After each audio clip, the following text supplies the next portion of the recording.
what of giving dawah to one of our Hindu brothers and sisters? As far as dawah to Hindus are concerned, again the same master key. Surah Imran, chapter 3, verse number 64.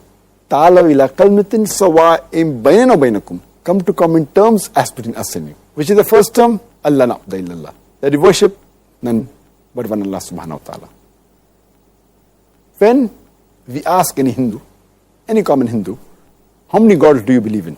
Some will say 3, some will say 100, some will say 1,000, while others will say 33 crores, 330 million. But when we ask this question to a learned Hindu who is well versed with his religious scriptures, he will say that a Hindu should believe and worship only one God. But the common Hindu, he believes in the philosophy of pantheism. Pantheism means the common Hindu believes that everything is God. The tree is God, the sun is God, the moon is God, the human being is God, the snake is God. What we Muslims believe, that everything is God's, G-O-D with an apostrophe S. Everything belongs to God. The sun belongs to God, the moon belongs to God, the tree belongs to God, the human being belongs to God, the snake belongs to God. So the major difference between the Muslims and the Hindus is, the common Hindu believes that everything is God. What we Muslims believe is everything is God's, G-O-D with an apostrophe S. So major difference is the apostrophe S. If we can solve this difference of apostrophe S, the Hindus and the Muslims will be united. How do you do it? Ta'alaw ila kalmatin sawa'in baynana wa baynakum. Come to common terms as between us and you.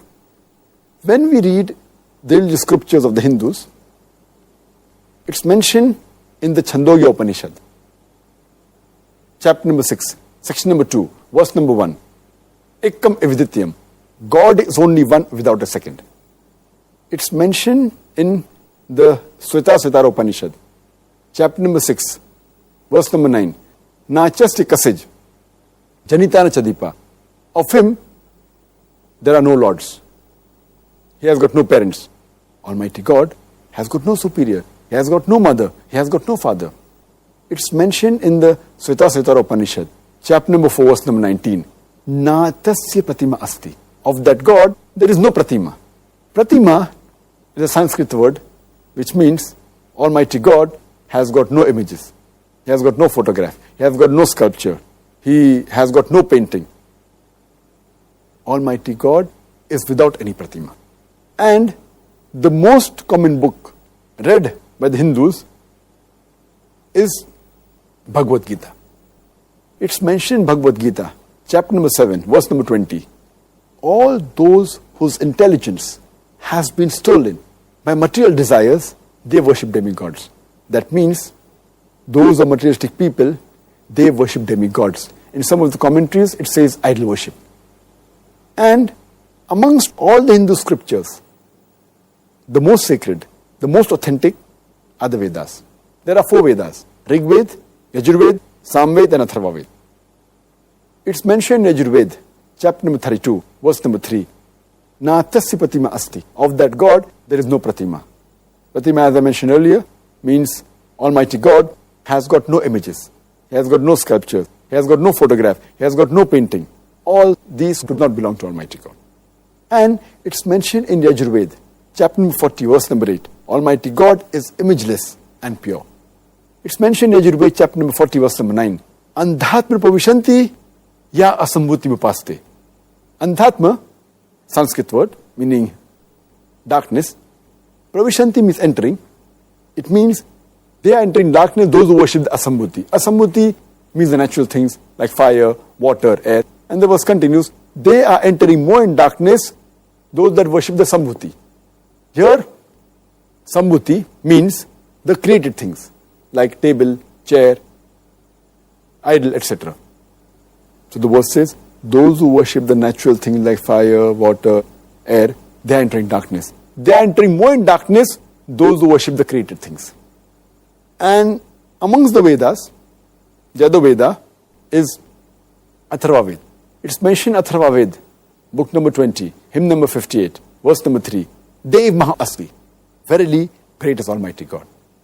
And amongst all the Vedas, the most authentic, most sacred is the Rig Veda. It's mentioned in Rig Veda, book number 1, hymn number 164, verse number 46. Ekkam Satya Viprabhuda Vedante.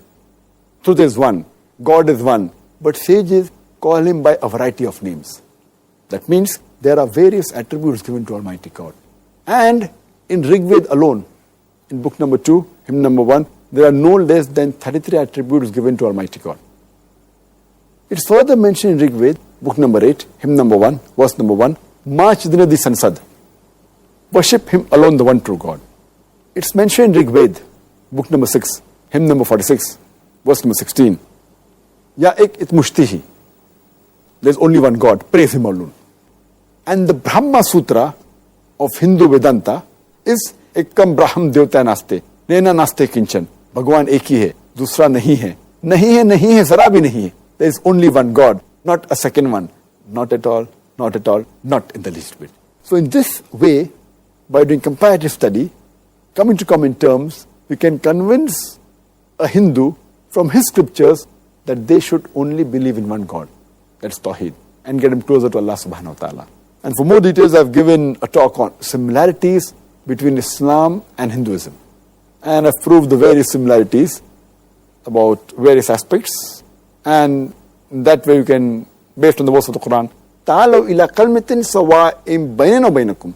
Come to common terms as between us and you. I just spoke about the major term, the most important, that is Tawheed.